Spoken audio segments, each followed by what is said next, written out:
yes, you can always dance to that tune, just welcoming his... very, very danceable, Stanley. Very, very danceable. But definitely, it is 15 days to Christmas, ladies and gentlemen. This is Morning Cafe, hotter than your coffee. I'm used to Stanley Nyeringita. George, I'm finally seeing a Christmas tree in the studio, and I'm happy. Absolutely. It is 15 days to Christmas officially. Good morning and welcome to Morning Cafe. My name is George Maringa. We are very, very delighted that you've chosen us this morning to inform you and to brighten your morning as we bring you the latest making headlines from across the country and beyond in matters politics, human interest, as well as everything in between. Welcome. The hashtag is Morning Cafe on the socials. Number 2047 is our SMS number. 0793-267-279 is our WhatsApp number. Tell us where you're watching us from and who you'd like to wake up this morning with you. And even as we start, as he says, whatever has been happening and whatever will be happening, it's one of those very, very busy days. We'll be telling you that in our news diary. Also taking a look at the weather a little bit later on, and then the traffic as well. But first off, on State of the Nation. Yes, on State of the Nation, a lot is happening. Of course, we did see what happened yesterday, and we'll be discussing that with three gentlemen. James Gakuya, Member of Parliament for Embakasi North, Geoffrey Ruku, Member of Parliament Mbeere North, as well as Joe Mutambu, former MP Mwingi Central, just to be able to analyze and look at what is happening in the country and how the state of the nation is. What next after that? Next up, we take a look at positive masculinity in ending gender-based violence. Today is the last of the 16 days of activism against GBV. Yes. And this morning, we take a look at a whole other side of this story. Anthony Idowu Ajayi, he's a research scientist at the African Population and Health Research Center, that is APHRC, and taking a look at the role of men and boys in this conversation. Yes. Oh, yes. George, how... Very, very important. Are you the Two Left Feet Association of Kenya? I don't think I am. Oh. I might attempt to pull a few moves here and there. Then you're lucky because you're getting into that in the tail end of the hour. Yes. I think they stand on toes like this. I'm telling you. So, because, the children are at home, so this is one of those things that parents and guardians, you definitely want your learner and your child to be learning on this, some ballet moves. And then also, in case they just can't pull a ballet move, they'll be getting into at least some modern dance group, the Christmas festivities, getting in, going into the country and showing off your skills, So that is coming up. You've got ballet dancers in studio. Yes. I'm going to ask them about what, the feet and how long it takes for one to be able to stand. I know my niece is a ballet dancer, so a lot goes into it. And you just can't keep, you just how do they stand on their toes like this? And those shoes, very, very special shoes. Oh, yes. Ladies and gentlemen, now we get into the headlines. So we start off with the Kenyan headlines, heading over to Uganda and Tanzania. The face of former DP is back. Former DP, deposed DP is the new title that the Star, smart people read the Star, is what the Star has decided to go with. Gachagua, what is deposed DP up to? We'll be telling you more on the Star. On to Business Daily, Stanley. And the fact that the Star says different, independent, fresh and different, they're definitely different this morning. Now you'll realize the photo of these two gentlemen is going to be synonymous even as we scroll through all other dailies, the Kenyan ones. The photo of President William Ruto and former President Uhuru Kenyatta in that handshake. But then the big story is mergers, buyouts loom as 12 banks seek fresh capital. There's a particular bill that was passed in Parliament that is just going to be affecting about 12 banks. We'll be back to take a look at what that means. Now, this is the favorite headline today. The most interesting favorite headline today, Uhuru aingia box. Oh yes. Sisi tumesema. Sisi. No. Maneno haya si yetu. Gazeti la Taifa Leo. That of course is. And I love the fact that they juxtaposition what they have today and what they had a while back. A similar story, handisheki ya Uhuru, Ruto njiani. And they're like, see, we told you. Si tuliwaambia. Na tulikuwa tunamwita, alikuwa anaitwa Uhuru wa? I mean, going by the synonym. Yes, well. Yes, of course. What Uhuru advised Ruto is what the People Daily is going with this morning.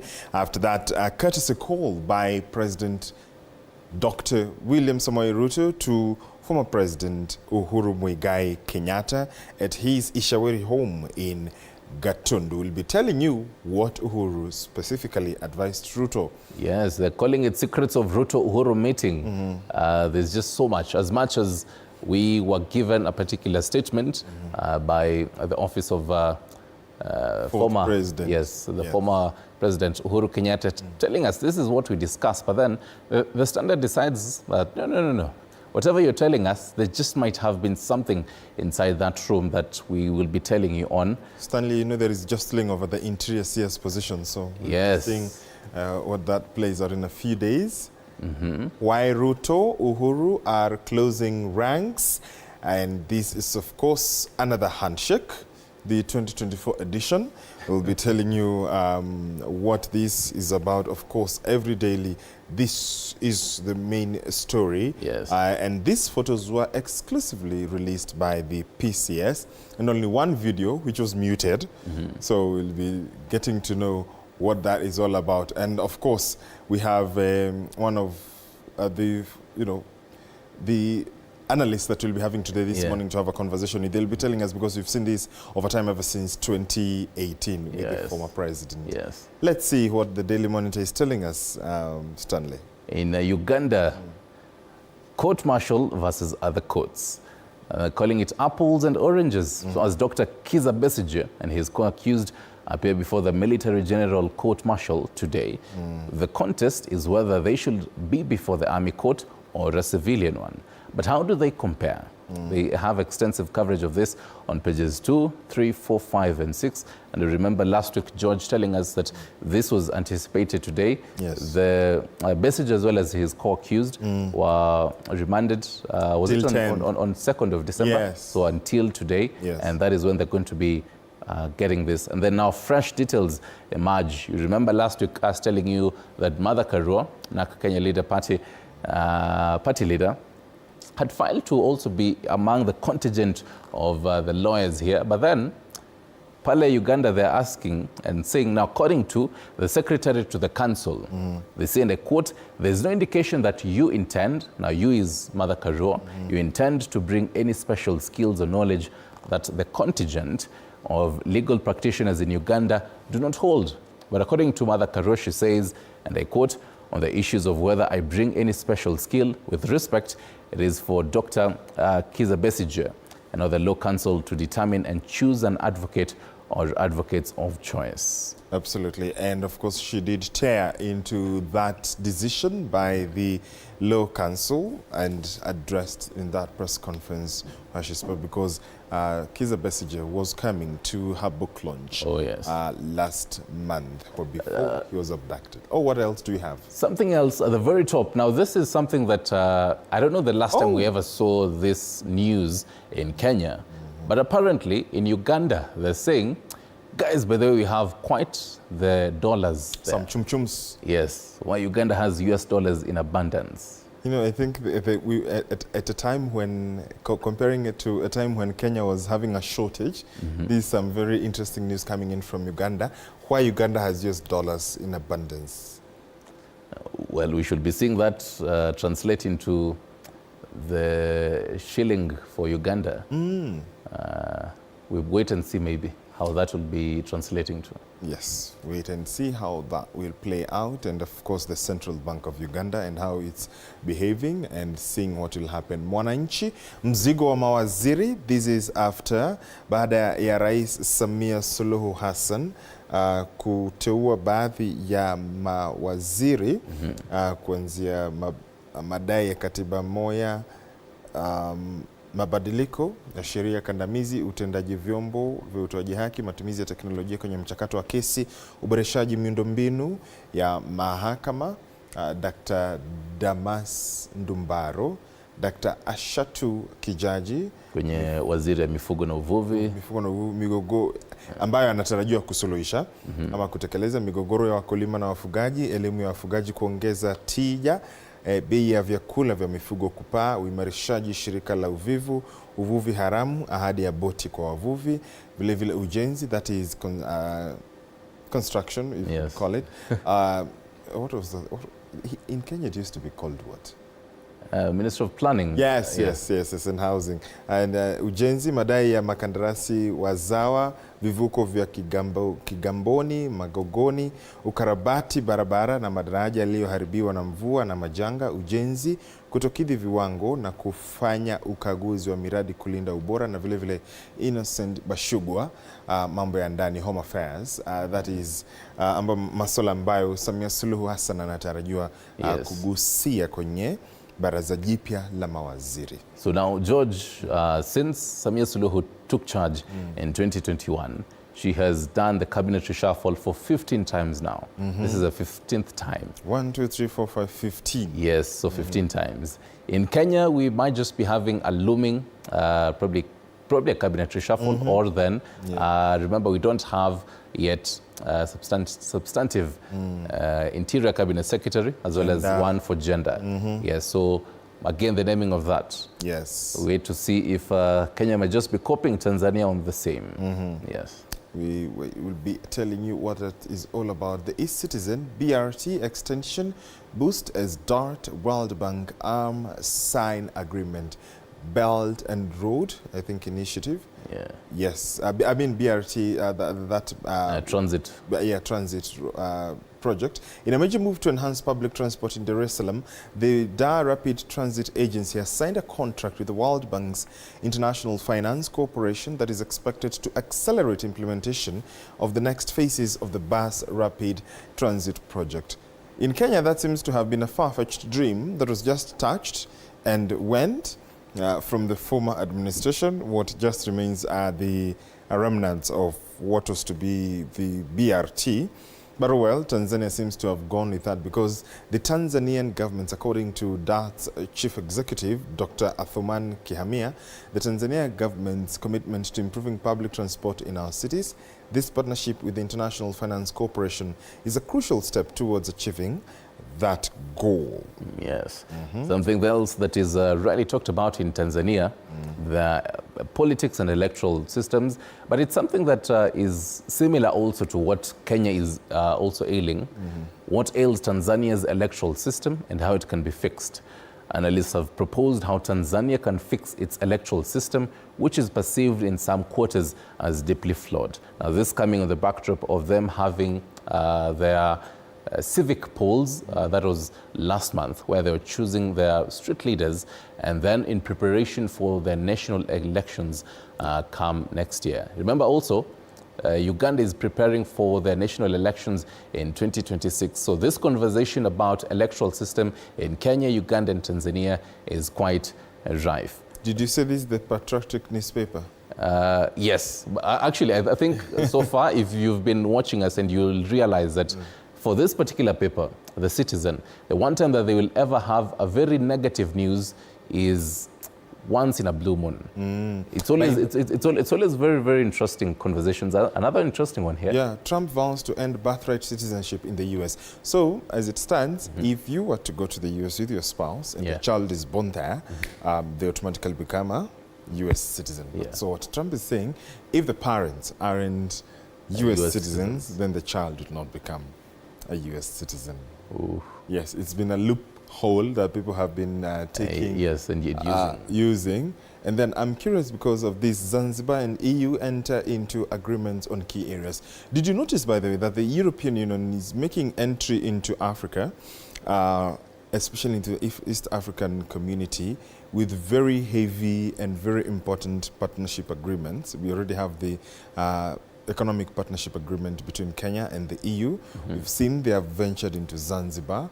We wait to see now how all these shifts and power plays a focus, because countries like Finland are saying we do not want to be offering aid We want to be partners. Yeah. Yes. Right. And the modern day compared to loans from the West, from the other global North, Right. and also from the East. And you to see how that plays out in terms of economic growth and prosperity. Most definitely. For the African continent. That is what is making headlines in the dailies. We'll be getting into the details in just a short while, right? Right now, though, we take a look at the weather outlook. And remember, last week we'd taken a look at the weather outlook until yesterday. So today, courtesy of the Kenya Meteorological Department, which always gives us an outlook every single around Tuesday for until next week. So this is up until for the 16th of December. And it's telling us that first off matters rainfall. We're going to be getting this in the Lake Victoria Basin, South Rift Valley, Central Highlands, as well as the Southeast Lowlands and the coast. But George, it looks like for the sunny and dry conditions, they might just be continuing. Yes, other areas across the country are likely to remain sunny and dry during this period. Temperature highlights: daytime temperatures above 30 degrees Celsius expected in the coast, northeastern and northwestern Kenya. Nighttime, chilly nights with temperatures below 10 degrees Celsius in parts of the Central Highlands and Central Rift Valley. Weather for who? You plead the fifth. I plead the fifth on that one. That is how the weather is looking like. Yeah. We'll be back to take a look at the traffic for you. Right now, though, let me tell you what is going to be happening today. Today is Human Rights Day, by the way, and Kenya will be joining the world in marking this day. And the theme is Our Rights, Our Future, Right Now. Our rights, our future, right now. And George, we do expect quite a number of human rights groups in the country to be giving us the detailed analysis of how human rights is this particular year. It has been one of those years, even as a country, our human rights has been in question all the way from the June Gen Z protests until right now. The number of abductions that we've seen as a country, this is a very, very important day for the country. Something else also happening today, we might just be seeing a countrywide march against violence on women, which is expected to take place today in different parts of the country. And this will be bringing different rights groups and women organizations. This is to condemn the increasing cases of femicide that have been happening. And then, as a culmination of the 16 days of activism, which began on the 25th of November. Something else also happening that we had mentioned, and we're going to be following up closely. Now, this is going to be happening in Uganda, as we had mentioned. Kizza Besigye appearing before the court and just getting more instructions. He had been remanded on the 2nd of December and going to be getting more and appearing before the court today. But then, as a country, we're also following up on that. Back at home, in matters health, the Kenya Medical Practitioners and Dentists Union is going to be having a press briefing today. Now, remember, they had issued a whole strike notice that was to be lapsing around 25th of December. So today they're calling it Mother of All Presses, and just some big news appearing from the health sector today. And then into matters sports, Sports Cabinet Secretary, that is Kipchumba Murkomen, is going to be inaugurating first off, the AFCON 2027, as well as the CHAN 2024, which will be played in next year, early next year, the local organizing committee. Now, this committee is very crucial in the planning of these two events, which Kenya is participating together with Uganda and Tanzania. So wait to see who is going to be in this committee. But don't worry, our sports desk is going to be analyzing all that for you. And then remember, the caravan from Zuka Fest continues. It is on the Saturday, 14th of December in Kenyatta Mamboleo Stadium. So don't miss all that. Make sure that you grab your tickets. 1,000 cash shillings for an important person. 4,000 for very important. Don't worry on all that. Right now, though, we take a look at the headlines that are in Kenya.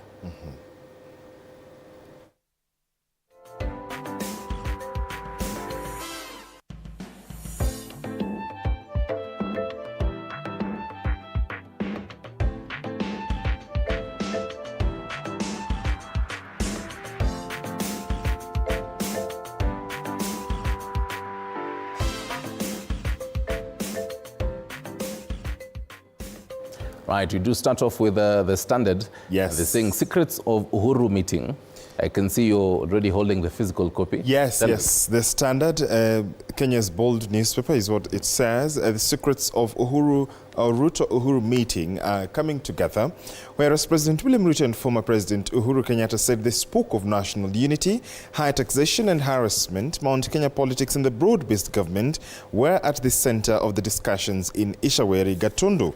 That is on page 4, where you can get more details of that meeting, that be closed door meeting between the two presidents, one former and one current. And of course, saying that sources described the meeting as another handshake-like arrangement. This was the second time the two leaders were recently seen together since the 2022 elections. Now, this, of course, we did tell you that there was controlled disclosure of the pictures of the images that came out. We did not see the pictures of that said meeting. Yeah. Inside, we only saw the arrival outside, and these pictures as he was leaving, and a very muted video, perhaps very strategic. And of course, the powerful Interior Cabinet Secretary position currently held in acting capacity by Prime CS Mudavadi is one position Ruto is considering to bring Uhuru's allies on board. That is as reported by the Standard newspaper. They also continue to say somewhere here, because this particular story is really about the secrets that this paper has gathered. They say sources close to President Ruto told this paper that he is working to reclaim Mt Kenya's support after the impeachment of former DP, a mission that he hopes Uhuru can help achieve. Yes. That is just a nutshell of what the number of what they call the secrets of this closed door meeting. Yeah, a very interesting turnout we saw yesterday, especially in matters, state of the politics in the country. And there is also another story on Kalonzo Musyoka, page 8. Do not blame me, Kalonzo says of Iebc panel delays. And he says, with the constitutional crisis on electoral and boundaries issues worsening, leaders are engaging in blame game, but they all agree the matter should be resolved as a matter of urgency. Stanley, also on page 3, or rather part 3 of the book Serialization, we continue to unpack details of Against the Tide. Against the Tide, a journey on a less trodden path. The trigger that thrust me into elective politics. Martha Karua had just quit her judiciary job as a magistrate and set up a law firm in the capital when the Law Society of Kenya elections beckoned in 1988. Not one to sit idly by, she robustly took part as a voter and campaigner, but the actions of her winning candidate would forever change the course of her story. Page 10 and 11. is where you can find details of that book. So before we even move now to the Daily Nation, you go all the way to the Financial Standard on page 20. It says TikTok closer to US ban after losing court appeal. So apparently the US government alleges social site allows Beijing to collect data and spy on the users. So the TikTok is really edging closer to being banned there after it lost an appeal on Friday against a law requiring the video sharing app to divest from its Chinese parent company by the 19th of January. So that is among the latest matters social media. That is a front page of the Standard. Let's take a look at the Daily Nation. Yes. It should be here. To the visit, surprise visit to the rural home of his predecessor adds a new twist to the fluid political landscape that started with a rapprochement between Dr. Ruto and opposition leader Raila Odinga. That is on page 4 and 5. They say why Ruto and his predecessor closing ranks. By 2:45 p.m., the time President William Ruto flew to Ishaweri with his predecessor. The two leaders last shared a podium in Embu County last month. The president got a cold reception, while Kenyatta was cheered by the crowd. Now, this is coming at a very interesting time also, when we are anticipating for the Jamhuri Day celebrations on Thursday. On Thursday. Yes. And so, it is very interesting. You yes. know, they say there is nothing that happens by coincidence in politics. Of course, you would not imagine that you can just wake up and just pay a visit perhaps to such a gentleman. He's in retirement, so perhaps he's got schedules going on. And this was, of course, a scheduled meeting. Is no matter how long the schedule may have happened, they're both for presidents in different capacities. Yes. So the choice of words there is also interesting. Surprise visit. Surprise. How surprising was it for even Uhuru Kenyatta telling him, uko na mgeni kwa gate, ni nani? Ni huyo. Okay. So, a very interesting quote here. A source says, Dr. Ruto told his closest circle that he wanted to meet Mr. Kenyatta alone because most people around him were not telling him the truth, that he was quickly losing his strong support in Mt Kenya region after the impeachment of Mr. Gachagua and the collapse of Finance Bill 2024 that further poisoned his political ground support because majority of Kenyans were against it. That is just a source who quote-unquote intimated to the Daily Nation. You can read more on that story, that report on the surprise visit, by President William Ruto to retired President Uhuru Kenyatta. And insiders also suggest that the visit was part of a larger strategy by the president to mend fences with the influential mountain community and address the growing dissatisfaction in his base exacerbated by Gashagua's ouster. Oh, yes. So, George, do you remember Hulda Mumanyi? Yes, I do. Yes, the one who won the Minnesota seat. Yes. So she's sent to land in Kenya for Thanksgiving, and she's going to be in the country for about 8 days. So people in the Kisii, Nyambera counties are very, very hyped about this, and the country is really at large anticipating the entrance of Hulda Mumanyi. So karibu sana Mumanyi. Stanley. Yes. Are you saying your cousin's arrival is highly anticipated? Oh, yes, definitely. Something else also on the back page, some interesting stories. Now, this is on matters higher learning institutions. I say how Kenyatta University, as well as the Jomo Kenyatta University of Agriculture and Technology, sunk millions in idle Rwanda campuses. Just quickly, I know I just need to move on, but on page 10, the Judiciary has rejected a claim that e-filing H was a plot against Rigathi Gachagua and Chief Registrar of the Judiciary Winfrida Mokaya at County Hall. Is a picture that is used, and there is that fact that the Judiciary has claimed that hitch on the evening that Rigathi Gachagua was impeached was not supposed to, or rather was not to exacerbate or to be a plot against him. You can read that and much more on the Daily Nation. To the caricatures, Stanley, who are these? We start off with the Standard. This is the same gentleman in different times. So first off on the left, the gentleman is holding a whistle, and it is written, it's a green whistle, written opposition. When a law isn't in the government is good.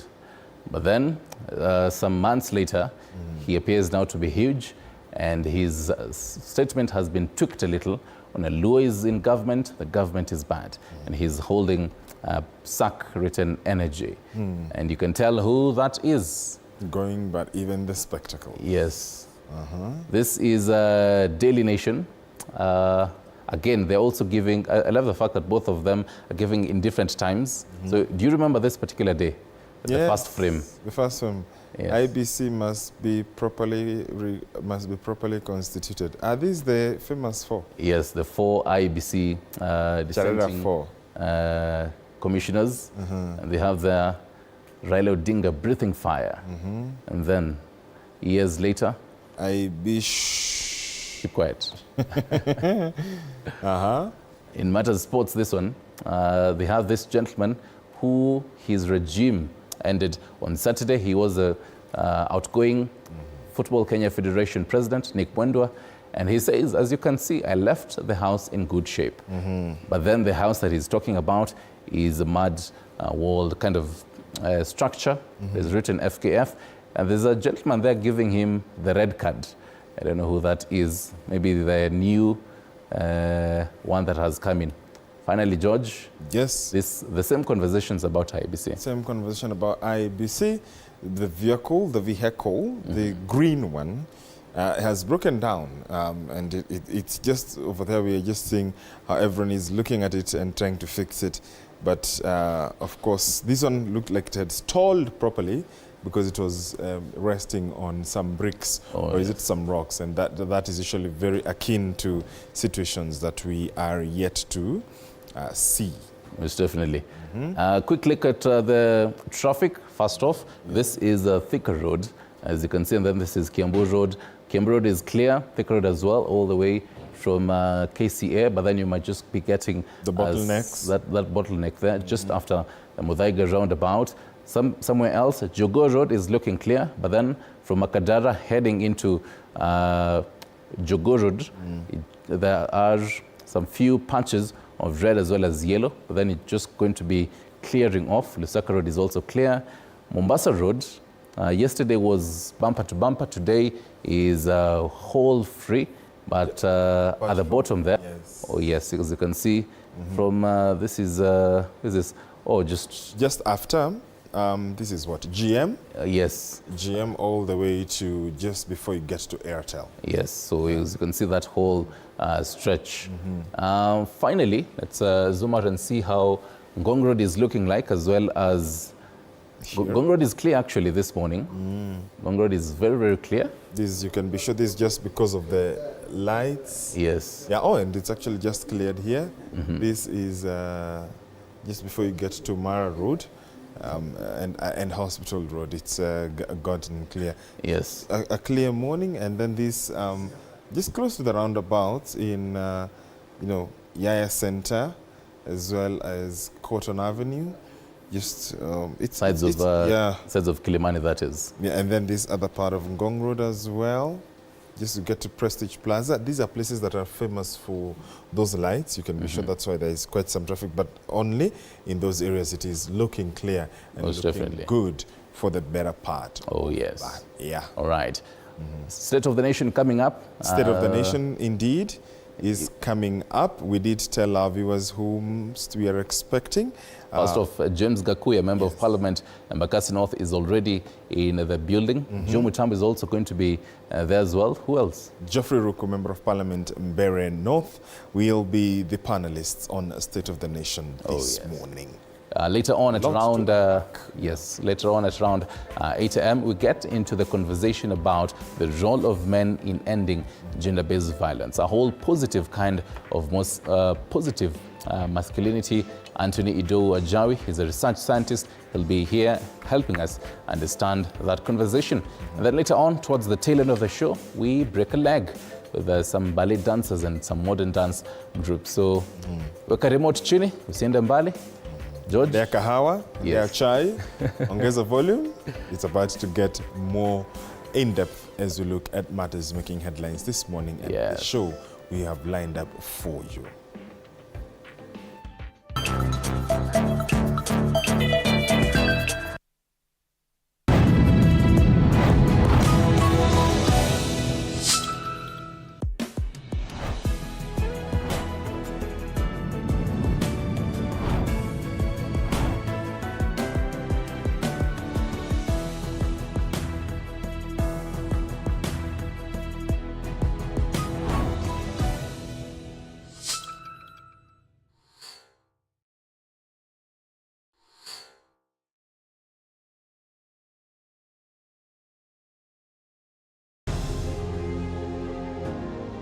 Vile unavyojua watoto wengi sana hawana namna. Mimi ningependelea watoto wasome. I'm here to stress on education. At the same time, let us actually do any kind of sport that we are doing. Sport speaks the best language to everybody. Tunataka tutafute talents. Zile raw talents kutoka kule nyumbani mashinani mahali tuko leo. Hizi mbio za Chepsaita, like all other sports, zinaleta watu pamoja.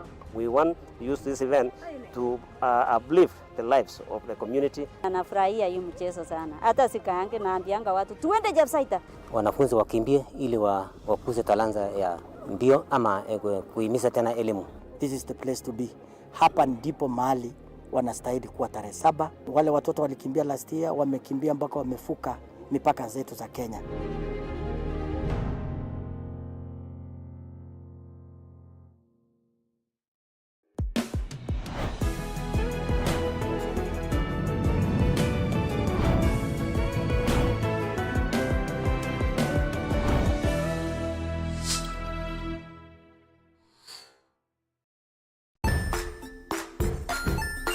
Hey there, friends. Welcome to Kids on the Block, where fun and imagination come alive. We dive into magical world filled with exciting adventures and awesome friends. What position were you in? I was number 2. What position were you? Number 1. He decided to cross the bridge by his house and look for food on the other side. We're going to do half cup of chocolate chips, and the other one, we're going to do half cup of the blueberries. So, grab your imagination hats and get ready to explore with us. Join us every Saturday at 9 a.m. for new friends, amazing stories, and tons of laughter.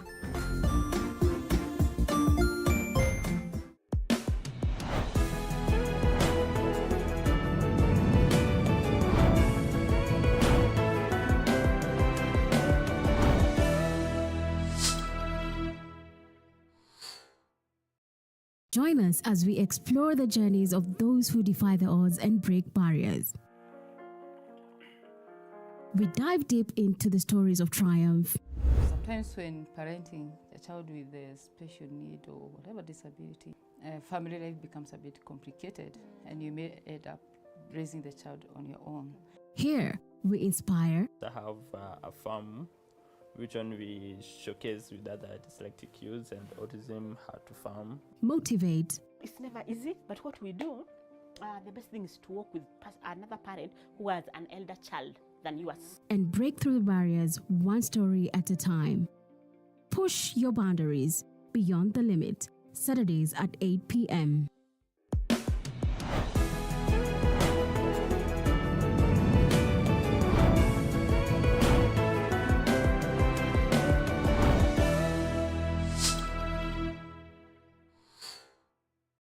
The Grind, where business meets brilliance. It's not just about the ideas. I was working as a shampoo boy.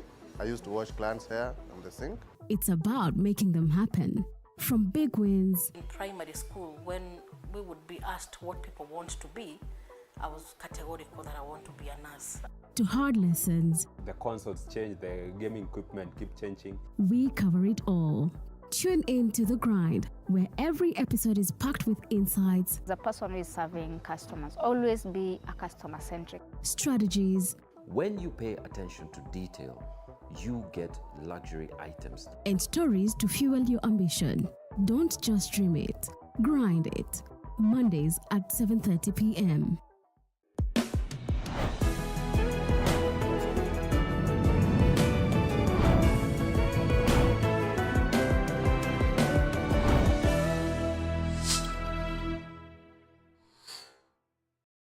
Jiunge nasi tunapoangazia safari za viongozi bora.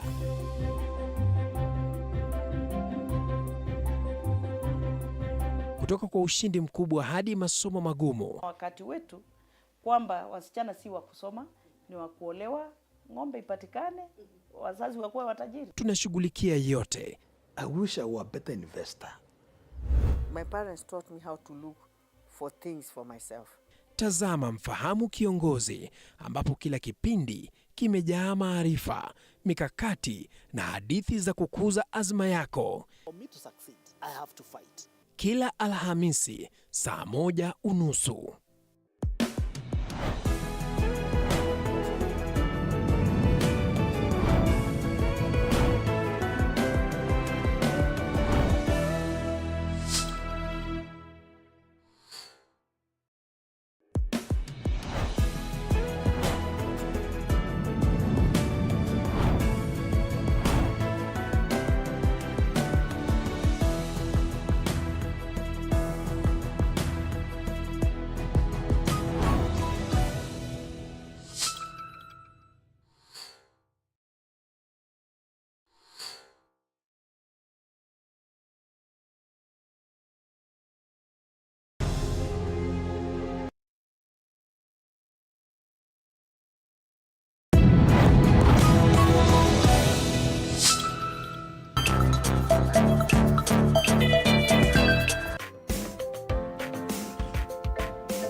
is exactly 19 minutes to the top of the hour. Thank you so much for staying with Morning Cafe. Time for State of the Nation. As promised, our guest this morning, Jomo Tambo, Gakuya, as well as Berry North Member of Parliament, Geoffrey Ruku. Thank you so much, gentlemen, for joining us. Good morning. Morning to you. And I'll begin with perhaps the active legislators first, and I'll begin with you, Mheshimiwa Ruku. Yesterday, as you can see on the headlines of the two newspapers, The Standard and the Daily Nation, is that meeting between the two presidents, former and current. Yes. Did that catch the Kenya Kwanza camp by surprise? I don't think they catch the Kenya Kwanza wing by surprise.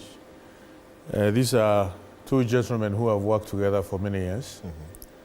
For 10 years, one as a president, the other one as a deputy president.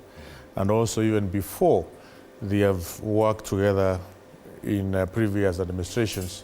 So I think it is a very good thing to be done when former heads of state sit together and consult on different issues.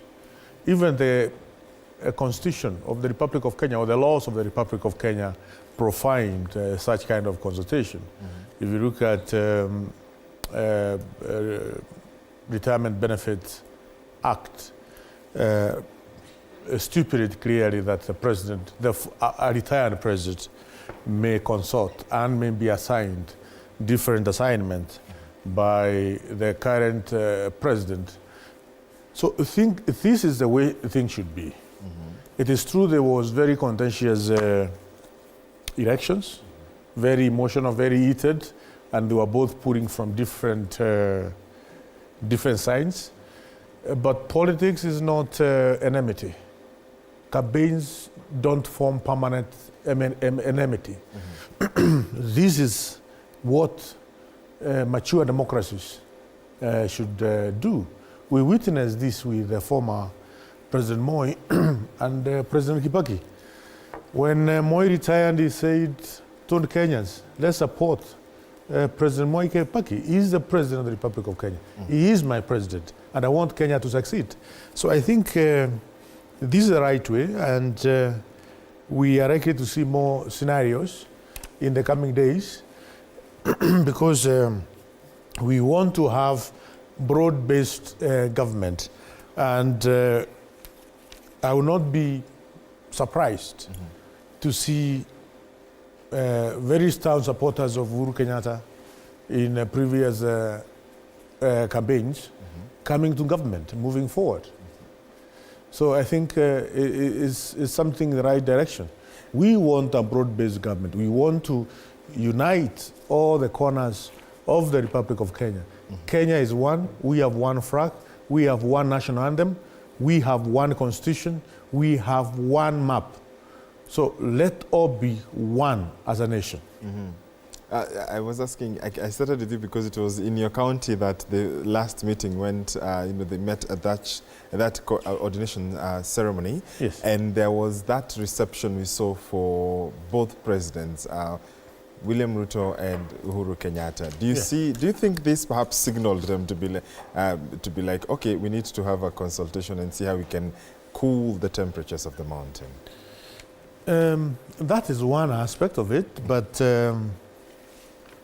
sometimes some of these things are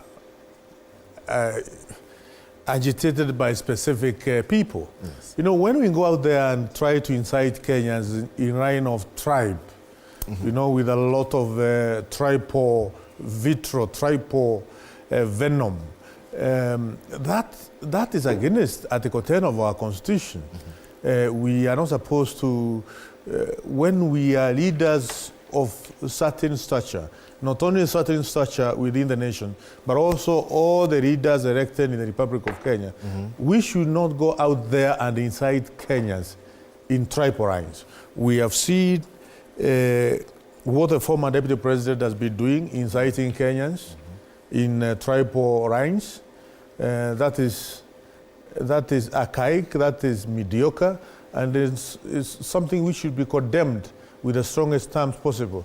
And I know if you incite people in triporines, it is very easy for the poor, you know, to buy that kind of rhyme without knowing that readers are putting a lot of effort to make Kenya a better place than they found it. And I know President William Ruto and President Uhuru Kenyatta understand this clearly.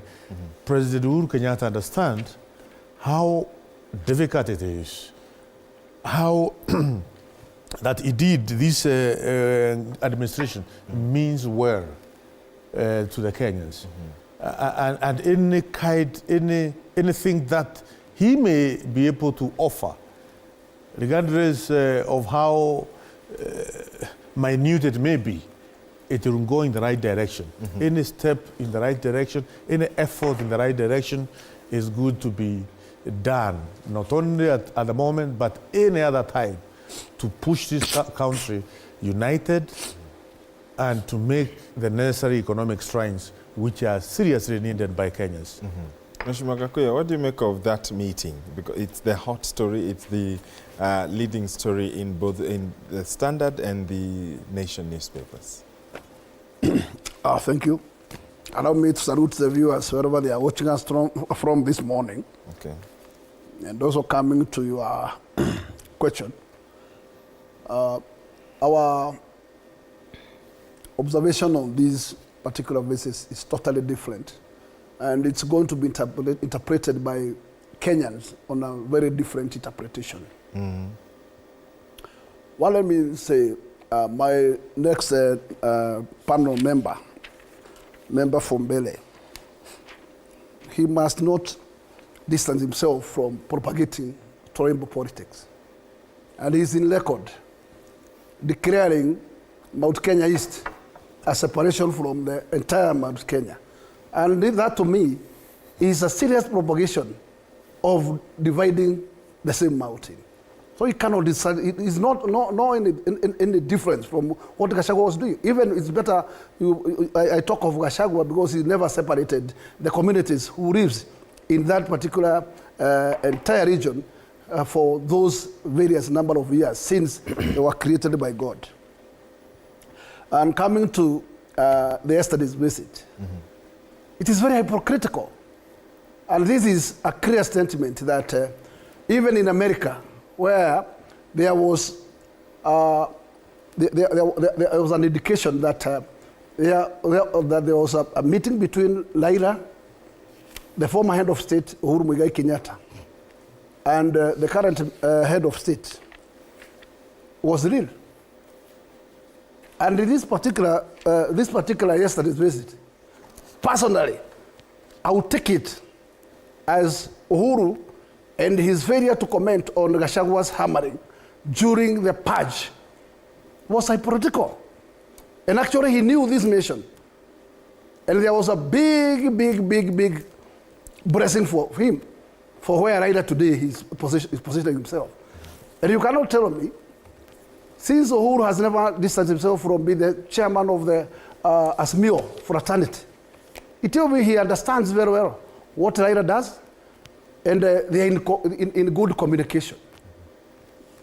And let me tell you, one thing I would just state this morning is that their card is going to doom, to not flourish anywhere. Yes, Uhuru must remember, he tried to sell a candidate in Mt Kenya, and it proved difficult because the decision is not an individual. The decision is to the entire region. And even today, there is nothing much he can change the minds of Mt Kenya region. This is taken to bank. There's nothing. And he can't tilt anything. And the position Murima is today. And that's the correct position. And it is wrong.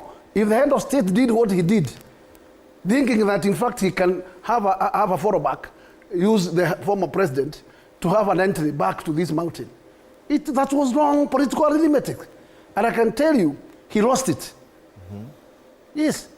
And I can tell you, frankly, where we started today, whether anything to bring Uhuru back to the fore. Unless he will not want the head of state for just the purpose of what you call public relation. But not to win any vote from Mt Kenya region. This I will tell you, this will prove difficult. And it will prove negative. That's the position. Mheshimiwa Mutambo, what do you make of this? I could see you reacting. You know, me, I look at issues from a very different perspective. And I look at issues from a perspective of a reality. Of reality. Just recently, we've been treated to a narrative that Kukuyus or Mt Kenya are willing and ready to apologize to Uhuru Kenyatta because they knew, now they know he was right. And that is the cry on the ground. We want to say sorry to Uhuru because we knew he was right. And I'm on a record here on this platform telling Kenyans that Mulima and Ruto is gone. That is a reality. Where Mulima has gone, nobody knows. My problem today, and you can quote me on this, I'm yet to see organized opposition to remove Ruto from seat.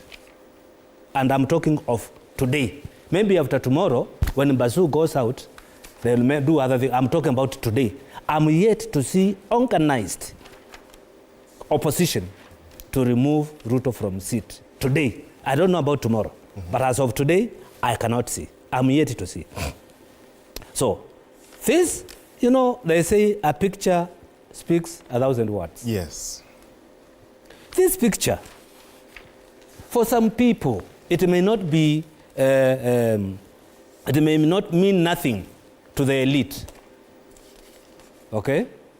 Those who live in glass houses, or those who are in big offices, or those who are holding positions, or those who are holding different opinion, or some opinion biased on a different direction. It may mean nothing. But to the person who votes, you know, my issue is the person who votes. Because our business as politicians is to talk to the people who vote. So, when I send this picture to a voter, if it does not confuse them, it sends a message. And within that line of confusion, there comes a problem. And there comes cracks. There comes division. Because we are very much aware, and any political analyst will tell you, in this Mt Kenya, we have several leaders with their own support. We have Uhuru. We cannot wish him away, whether he's retired or not. We cannot wish him away. And I can tell you, they are owners of Mulima. And my good friends here who come from that area, they will tell you. And I come from that area by extension of marrying there. And I interact. I know they are owners of Mulima. And these owners of Mulima, the people who are controlling Mulima, it is not only one person. So if I see one speaking with this direction or looking at a certain direction and another one looking another direction, that Mulima, I see the unity of that Mulima getting divided. And that is where the enemy will get an opportunity to penetrate that Mulima. Let's remind, quickly? Yes. Yeah, it's okay. You can. Okay. So I want us to remind our viewers and to even remind ourselves of how the two are quite abrasive towards each other, where, you know, Ruto told off Uhuru awachane naye. Na mimi nataka nimwambie rais, wacha kuniletea maneno my friend. Wewe sukuma candidate yako bwana kitendawili. Unaniongelea nini? Sijui kama tunaelewana. Mr. President, please stop talking about me. Talk about your candidate. Tunaelewana? Mtuambie wewe rais, tuambie huyu mtu wa kitendawili atawacha kung'oa reli lini? Atawacha kujiapisha lini? Atawacha kuvuruga Kenya lini? Atawacha mambo ya violence lini? Na utuambie agenda ya huyo jamaa. Wachana na William Ruto. I supported you when you needed a man to support you. If you do not want to support me, leave me alone. Ni kweli ama si kweli? Yes. Yeah. And please. Tuko pamoja bwana? Tunaelewana? Yes. With a lot of respect. Sijui kama tunaelewana. With a lot of respect, my friend, Mr. President. Please, be a decent human being. Kuwa muungwana. Kuwa na shukurani. Sisi ndio tulikusaidia. Wacha kujifanya saizi eti sijui unajifanya nini. Please, ama niaje my friend. Sasa eti wewe sasa unaanza kunithreaten mimi. Ati utanifanya nini? Bora usiue watoto wangu. Lakini mimi na wewe tafadhali tuheshimiane.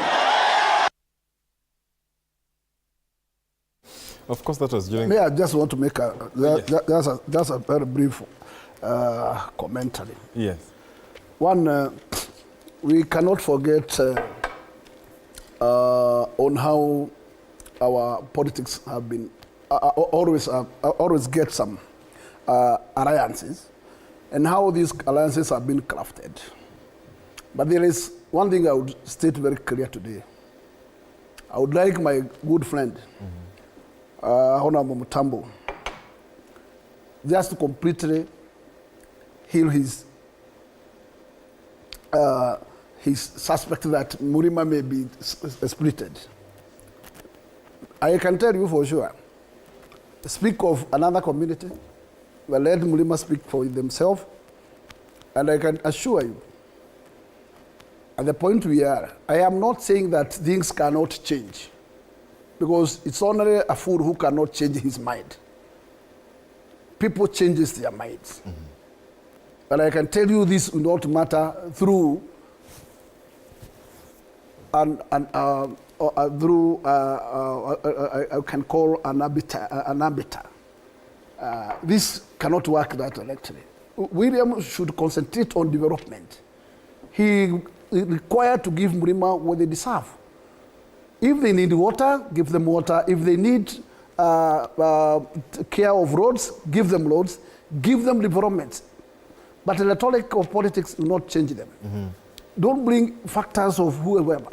But in terms of sharing oppositions, I am sure Uhuru Muigai is going to accept those positions. Mm-hmm. As for the yesterday's visit, it's a clear indicator that most likely the Interior Minister will come from his former cabinet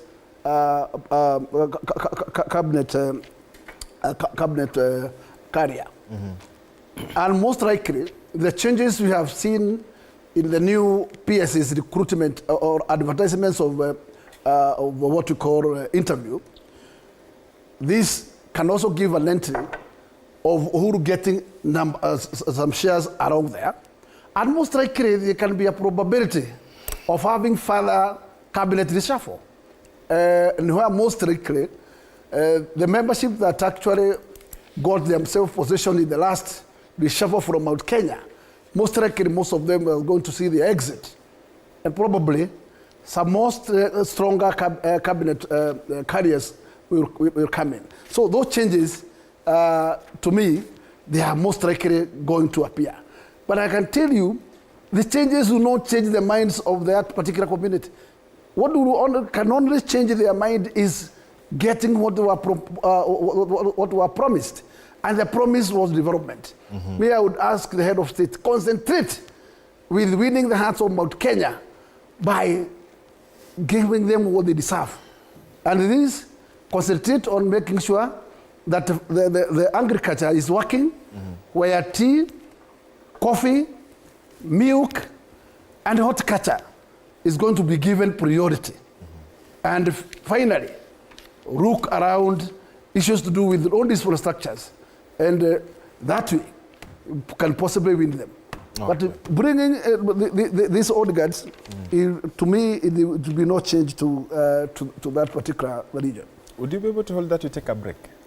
No. Okay. Let me say this before you take the break. Tribal bigots forced us to remind that within that region, which they call Mount Kenya, has many issues which divide us. Many issues. It was a very unfortunate situation because of what you have been forced or what they were taking us each and every day through. So we had to remind them that within that region, there are many, many issues which can divide us. But now that they are gone, we must tell them again, we will champion for one nation, for one country, for one people. And Uhuru and Kenyatta is so much aware about this fact because he himself, he has championed that for the last 10 years when he was the head of state. Okay. We have seen the same people, they were saying that Uhuru is the king of the region. They were saying that they are sitting down with Uhuru and Kenyatta and they are in consultation. So what has happened between yesterday and today that now Uhuru has become useless all of a sudden? Before he was, 2 days ago, he was a very serious guy and a king of the region. And a retired officer. And now it seems we want to dismiss him as someone who carries no opinion, who carries no weight, who has, let's be honest with ourselves. The thing is, William Samoei Ruto is a smart, shrewd politician. And anybody who is thinking that there is somewhere where William Samoei Ruto is going, he will be in for a very, very rude shock. Very rude shock. We can go for a break. Let's take a break now. When we come back, we still have more to discuss with my guests right here in studio. And of course, we'll be picking the minds of Joe Mutambo. Nobody is predicting William going anywhere. Yes, but Kenyans will decide on their own. Nobody will decide for Kenyans. Kenyans have the right to decide. Absolutely. Yes, those are the bosses. Nobody else is a boss. Let's take that break.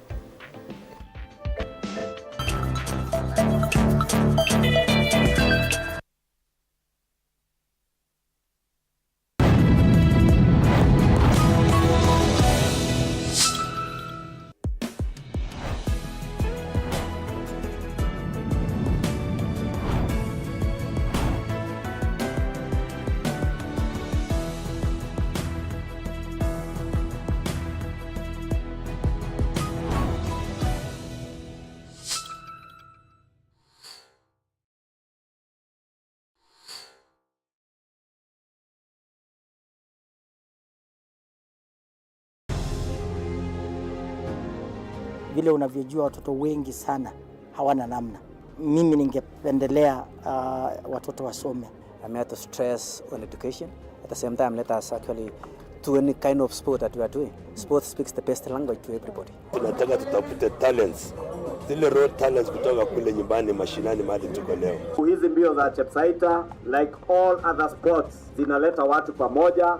We want to use this event to uplift the lives of the community. Anafurahia hii mchezo sana. Hata sikaange naambianga watu tuende Chepsaita. Wanafunzi wakimbie ili wakuze talanta ya mbio ama kuhimiza tena elimu. This is the place to be. Hapa ndipo mahali wanastahili kuwa tarehe 7. Wale watoto walikimbia last year, wamekimbia mpaka wamefuka mipaka zetu za Kenya.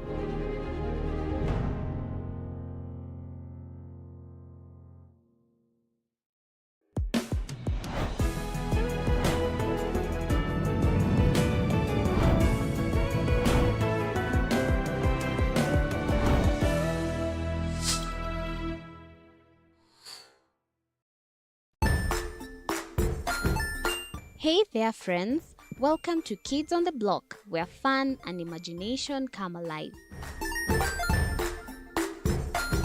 We dive into magical world filled with exciting adventures and awesome friends. What position were you in?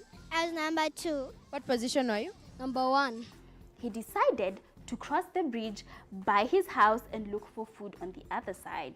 We're going to do half cup of chocolate chips, and the other one, we're going to do half cup of the blueberries.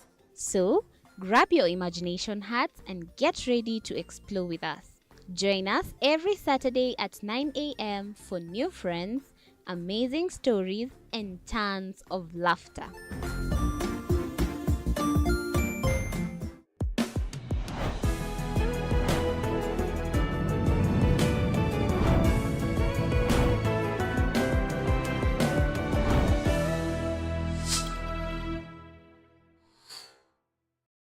Join us as we explore the journeys of those who defy the odds and break barriers. We dive deep into the stories of triumph. Sometimes when parenting a child with a special need or whatever disability, family life becomes a bit complicated and you may end up raising the child on your own. Here, we inspire. I have a farm which one we showcase with other dyslexic youth and autism how to farm. Motivate. It's never easy, but what we do, the best thing is to work with another parent who has an elder child than yours. And break through the barriers one story at a time.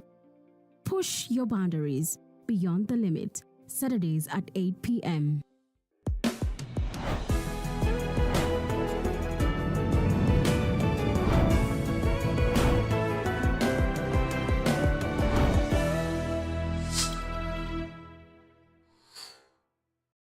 The Grind, where business meets brilliance. It's not just about the ideas. I was working as a shampoo boy.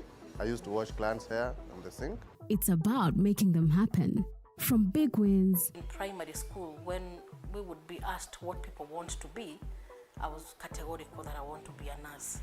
To hard lessons. The consoles change, the gaming equipment keep changing. We cover it all. Tune in to The Grind, where every episode is packed with insights. The person who is serving customers, always be a customer-centric. Strategies. When you pay attention to detail, you get luxury items. And stories to fuel your ambition. Don't just dream it, grind it. Mondays at 7:30 p.m.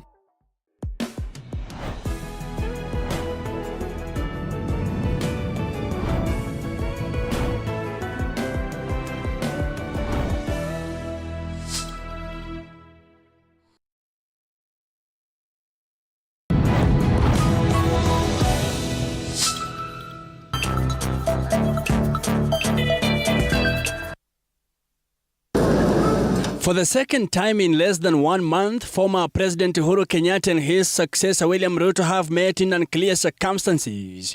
In a period when Ruto is fighting for his supremacy in the vote-rich region, Mt Kenya. Monday afternoon, President Ruto met Kenyatta in his Shaweri home in Gatondo, Kiambu County. During the meeting, the two leaders called for the prompt resolution of the court matters regarding the constitution of the Iebc selection panel to facilitate the appointment of the commissioners. They called on Kenyans, friends of Kenya and international partners to support the candidacy of former Prime Minister Raila Odinga in his African Union Commission chairmanship bid.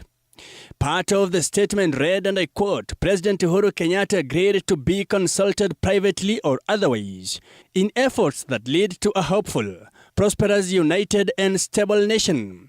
On his part, President Ruto agreed to engage all stakeholders in an effort to remove any unnecessary tension in the country and to propose a reconciliatory way forward. He stressed that the tensions caused by elections are over and it is time to focus on the future of one people. The two leaders' Monday's meeting confirms the revelation by Azimio One Kenya leader Raila Odinga of how former President Uhuru Kenyatta persuaded him through a phone call to talk to President William Ruto following nationwide protests against the finance bill in June this year. Sasa ile nchi inachomeka, Uhuru ndiye alinipiga mimi simu. Uhuru akaniambia mimi tafuta bwana Ruto ongea na yeye. Kenya ikichomeka, hatutakuwa na nchi nyingine. Mpaka hii tuzime hii moto, watu waketi chini waendelee waliwane. William ndiye akanitafuta na mimi nikaongea na yeye wazi kabisa. Mimi unajua mambo yangu, mimi sifichagi mambo. President Ruto thanked Kenyatta for his continued role as a national statesman and for peace-making in the region. President Ruto reiterated his appreciation and commendation of Kenyatta's statesmanship in overseeing the peaceful transfer of power after the 2022 general elections, as well as the goodwill the former president has continued to demonstrate towards his fellow leaders and his support for Kenya's ongoing progress and development. President Ruto thanked President Kenyatta for laying a strong foundation that has enabled the government to implement key programs under the bottom-up economic transformation agenda. They also underscored the importance of cultivating a nationalistic, patriotic and harmonious working relationship among all Kenyans and stakeholders, including the three arms of government, religious leaders, civil society and other partners, to ensure collective national stability and progress.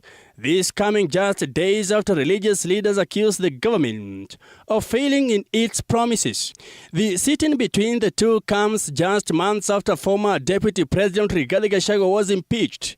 Gachagua has, however, been saying that he has been in talks with Kenyatta, whom he recognized as the Mt Kenya kingpin. Sources says Uhuru Kenyatta was expected to endorse Gachagua for Mt Kenya region kingpin during Embu's ordination and installation of Reverend Peter Kimani, but that was aborted. The animosity between the two men is worse than the animosity between Uhuru and Gachagua. You know, in fact, Gachagua was campaigning all about Ulamze. And as I think I've just mentioned, the part of the reason Raila supported Ruto during the Gen Z is to stop Gachagua. Gachagua recently revealed about ongoing consultations with religious leaders and like-minded political allies, adding that a formal announcement is expected in January. Mike Kagwango, TV 47, Nairobi. Moshe Mutambo, you've listened to that and you've watched that story, that report of what happened yesterday. What more would you be able to read from that in terms of the broad-based government, the expansion of this broad-based government, the jostling of positions, the calming of the mountain tensions? What else would be in it for these two leaders? I will not speak from a point of ignorance. Politics is about perception. And if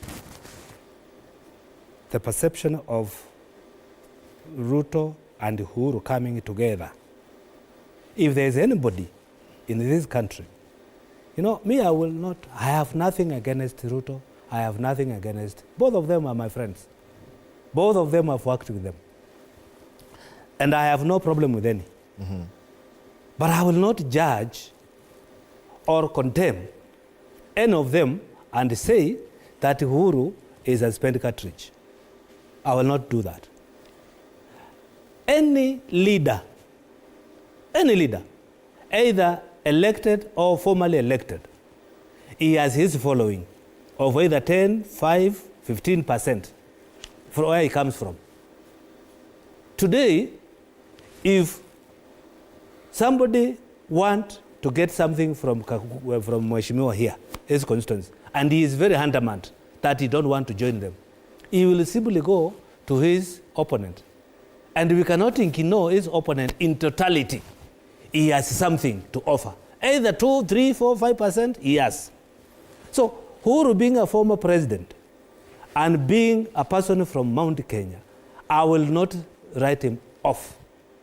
Okay? And the direction he takes, it may not sway 100% of Mt Kenya, but it will have some percentage. And that is exactly what Ruto needs from Mt Kenya. Anybody who can bring 5, 3, 10% to his basket, that is what he wants. And any politician with vision, you will not ignore that. Ingino Mutambo in Mwingi Central at Uhuru Peru. Ingino Kaguya in Embakasi at Ingino Mheshimiwa of Behere at Uhuru Peru, because he has his constituency and he has his people, whether you like him or not, and those are facts. Coming back to where we are, we know there is a lot of tension in Mt Kenya. And those who are telling us there is no tension, then I don't know where they come from. We live in this country. We know Mheshimiwa Gachagua, former DP, is pulling on this direction. He has his supporters, okay? We know very well that there is, you know, people can pretend. People can say there's no problem. But we know what happened between Gachagua and Uhuru. It is very difficult for any person to forget. Someone may forgive, but to forget what happened. You see, when you see Uhuru and Gachagua sitting down, what is Uhuru thinking? Is he thinking on how he was abused? Is he thinking about his ship which was stolen? What is he thinking at that particular moment when they are sitting together? Yeah. You know, and those are people who also, everyone has his own muscle. You also see there is somebody called Njenga, the one you call Mungiki. There is a group which is terming these people as illegal group, which is maybe true. And those are the leaders who are in that mountain. So as much as we know the mountain is gone from Ruto, we know there are some issues. And it is very true, and I know it, that mountain fought in a certain pattern. To what direction? I don't know. And I will not assume that, yes, there is a big number in mountain of 5 million votes. Then I say that 5 million votes will form the government tomorrow, or will unseat Ruto. And I sit pretty. I have said, and I'm going to repeat, I have not seen organized group today, because they are not organized. And the Mheshimiwa is telling us to wait until the last minute. I was there 2022 with Uhuru. And we told him, Ruto has gone so deep. And we were told, no, don't worry. The president will go around Mt Kenya one day and everything will change. Did anything change? Nothing changed. This last minute, this Johnny come late, will not change. There is a way Kenyans take their politics. You don't expect Kenyans to just wake up on a voting day and they are told, today Gachagua is our candidate, so we are going to vote for him, and we go that direction. No. This kind of crowd you see following people, I will not translate that to vote. No. These Gen Zs you see in the street crying and saying, we are the majority, we are good. No. I can tell you, each and every leader has a say with the so-called Gen Zs where they come from. I cannot guarantee 100% votes from Kaguya's constituency of Gen Z voting against Kaguya, because he also commands them. He commands some, and some of the Gen Zs are his sons and daughters. So he commands a group of that age group you are calling Gen Z. The political leaders commands them. You go to Babu's or Wino's constituency, and you want to tell me all the Gen Zs, they will vote against the Babu or Wino? There are those who live with him on every day. And the moment I confine myself on that voting box, that is what I think. People held here in Nairobi, we were there with Gachagua, when the people said Sonko cannot become a governor. Sonko is a thief. Sonko is not learned. Sonko has not done this. But when it came to voting, that person went to that box and thought two things. This Sonko man carried my mother with his Sonko rescue team to bury. Am I going to vote for him, or am I going to deny him vote? Definitely the mind has gone. So when we sit here and assume that, we have Gen Z, we have Mulima, we have Kalonzo coming in, and we are going to remove Ruto, that is not the strategy. And this is what politicians need to understand. We need to come up with a strategy. How do you remove him? And if this man is going to an extent of reaching Uhuru Kenyatta, I'm telling you, he has the ability, and he will have the ability to reach out to Kaguya. He will have ability and to reach out to Mutambo. He will have the ability to reach out to others. And that's what we need to be worried of. If he is moving in that direction, this is not something to ignore. You ignore it at Uhuru. So when I sit here and I hear somebody saying, no. Uhuru will not make a decision for us, my friend. In politics, things are different from what we see. We had, let me stress this point. Yes. For Kenyans to understand, we had Bishop Muiru who was, any time he called for rally in Uhuru Park, it was full. So he looked at it and he said, oh, I can become president tomorrow. He never got 2,000 votes. Those people who are coming to Uhuru Park, nobody knows where they went. So I will not equally lost the Kamukunji parliament. Even lost Kamukunji. So I will not be excited by seeing the way we are attracting crowds to come to us. I will not be excited. I will be excited by the strategy people are using, like the one Ruto is using. Like the one I've seen Kidiki trying to do. You know, in Kiduki at Peru, that man, the strategy he has started with, it is almost a month or so, and that man has been accepted by all Kenyans. Today, there is a talk of a good person, and this country needs a good person like him. So if we come in and saying we are the opposition and we are going to remove Ruto, my friend, you need to think twice. I want to say that William Ruto invested his 10 years to get inroads in Mt Kenya region. He has been in the most remote corners of that region, of Mt Kenya region. In my constituency, he has been in very remote villages, deep in the constituency, not in the towns or in the market centers. 10 good years. I can assure you, and you can take this to the bank. There is not even a single tribal bigot who will come within a period of 2 years to take that away. We will support William Ruto. William Ruto will do whatever it takes to ensure a support base as far as Mt Kenya region is concerned remain intact. 3 years to general election is huge amount of time. Okay. Huge amount of time.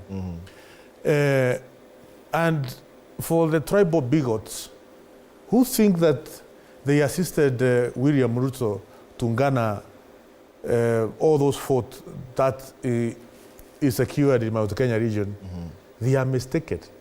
This is a guy who cultivated his friendship with the people of Mt Kenya region. He invested money, sweat, and 10 years to be able to gain confidence. And nobody who has done that can accept anybody to come from, I don't know, Wamunyoro and take it away within 2 years because of preaching tribal and inciting Kenyans on tribal lines. There is no other agenda whatsoever that he has been able to sell out there to the same bloc. That will not be accepted. And that, you can be sure, William Ruto will not take it lying down. That's something that he has spent almost his entire half, more than a half of the period he has been in politics, investing in gaining confidence, in gaining trust, and making friends across the region. Then someone else come and take it away. It's not something that can be around. And that's why you can see, among many other reasons, that they are now having a cup of tea in Shaweri, having niceties, and ensuring their, what I may call, mandibles are also eating something. Gentlemen, let's after watching the clip we played, yes, who would have imagined that one day Ruto and Uhuru would sit down, having watched that clip? That's why I'm telling you people, what goes out on those political rallies is not anything to take home. Politics are totally different. Today I will sit here, cascade, talk very bad things about Ruto, and when he calls me, when we come out from this, before I go to my car, he gives me a call. I will say, yes, Your Excellency, how are you, sir? So that is how our politics are. You hear somebody today, let me tell you, yes, today my friend here will stand on a very strong ground. But because politics is about interest, the way if he sees that Ruto has something good for his people, he will dance to that song. May I can tell you. So that you close this one, yes. I have just repeated here twice and thrice that it does not mean that there is any permanent friendship in politics or permanent enmities in friendship. Things can change tomorrow. Who has told you that tomorrow Gachagua cannot make a deal with William Ruto? William Ruto. No. If he has made a deal with Uhuru, who they have bitterly fought in the last election, how do you find of his uniting with a former deputy president? It is not magic. It can be done. And I have just repeated that it's not a human being who cannot change his course. But interest comes first. And in politics, what comes first is political interest. And in this case, there is a lot of interest in Mt Kenya. And I have stated here, let us allow the head of state to have his 2 terms and 2 years. I don't want to count the last one year because that's a campaign year. But in the last 2 years, William can soften the hearts of mountain, even without necessarily doing a lot of politics. Because give them what they deserve today. And that's it. Touch the heart. Just make sure that you heed their promises. Whatever you promise them, just give them. Just make sure that the completion of Mau roads are complete. Make sure that the Bele, there is no roads. Give roads to Bele. Give them water. That's what they need. Tomorrow they can say that government, listen to us. But let me tell you, they can't keep there watching other corners, enjoying those developments, and when they are watching, just make sure that the best competition is competition in form of development. And that's what I'm saying.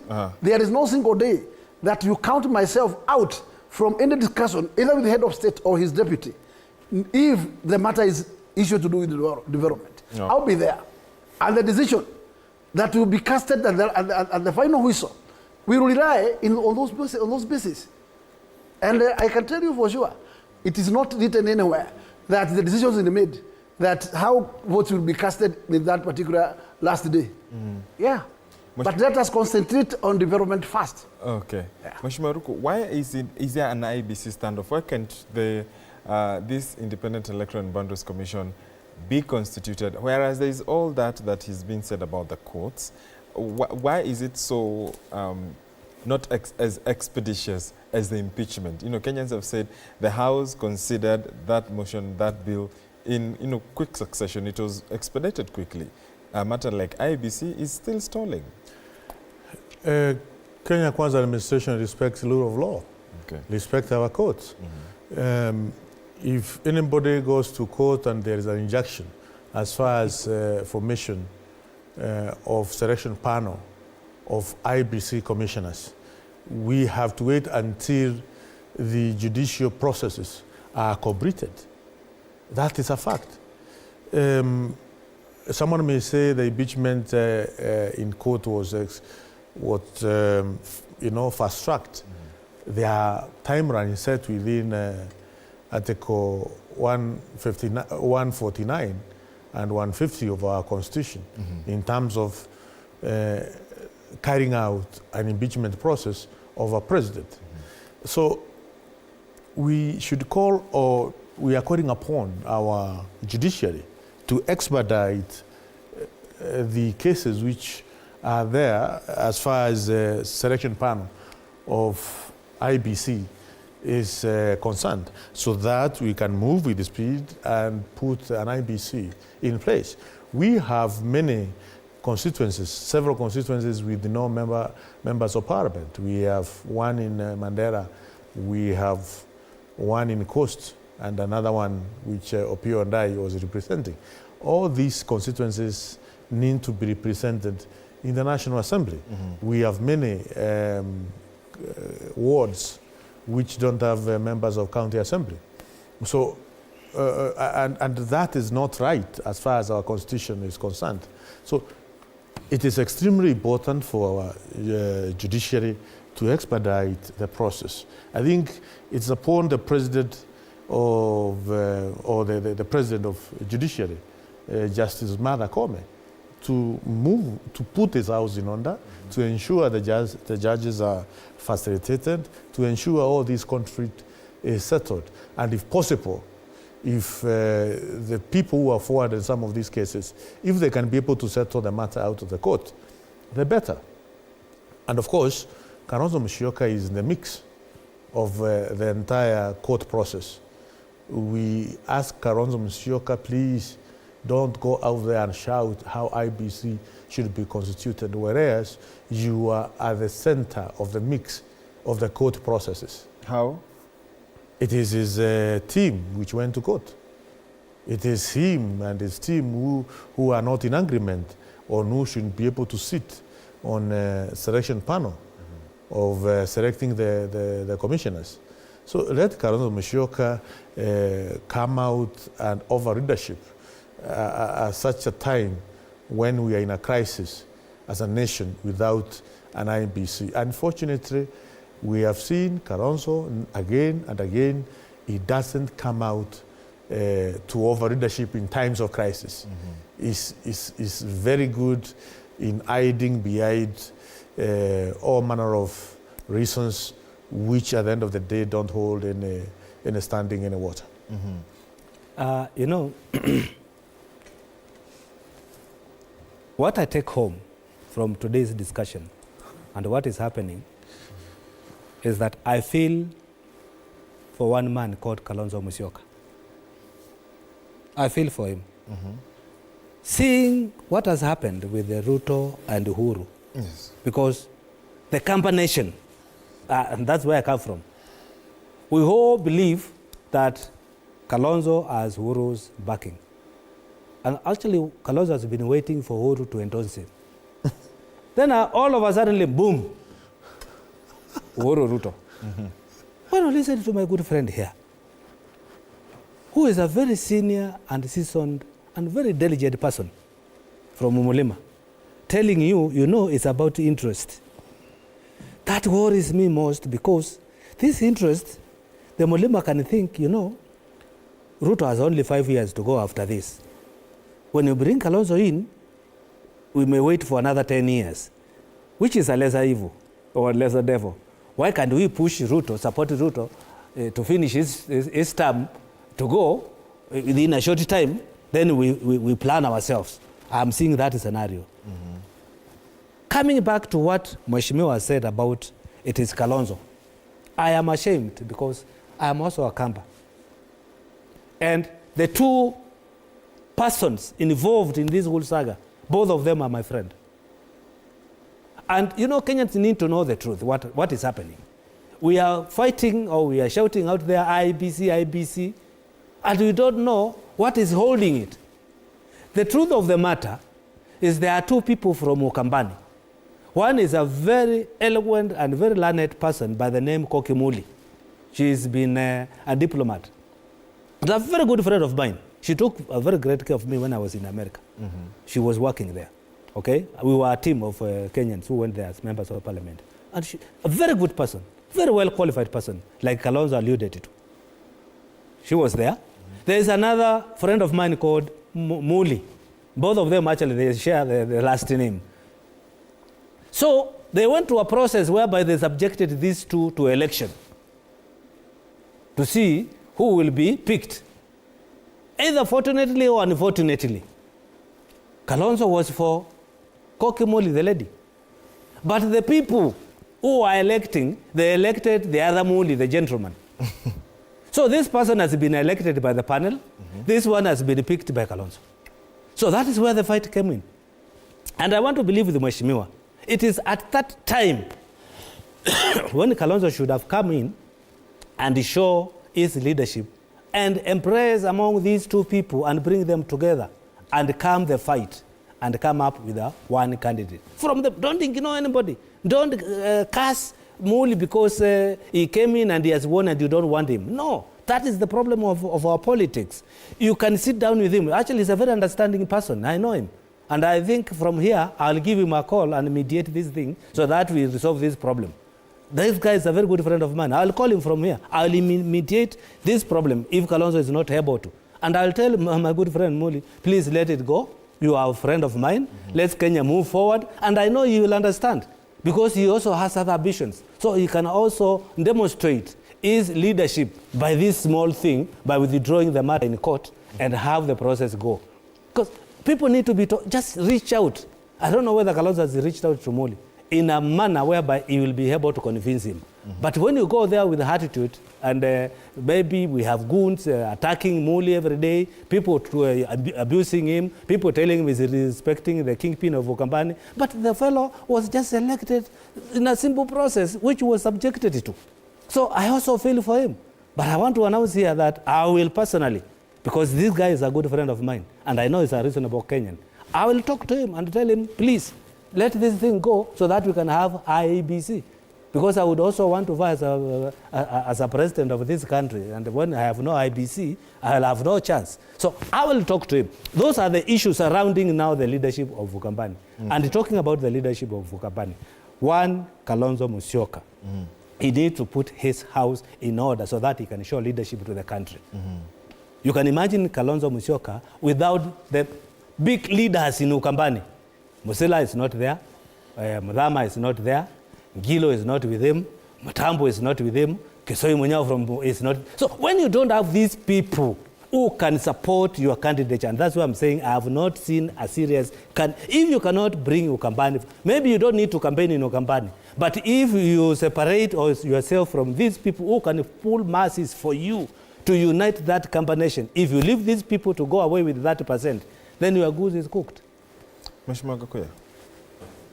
On matters pertaining to IBC, yes, I would want to state that it's a very sad situation.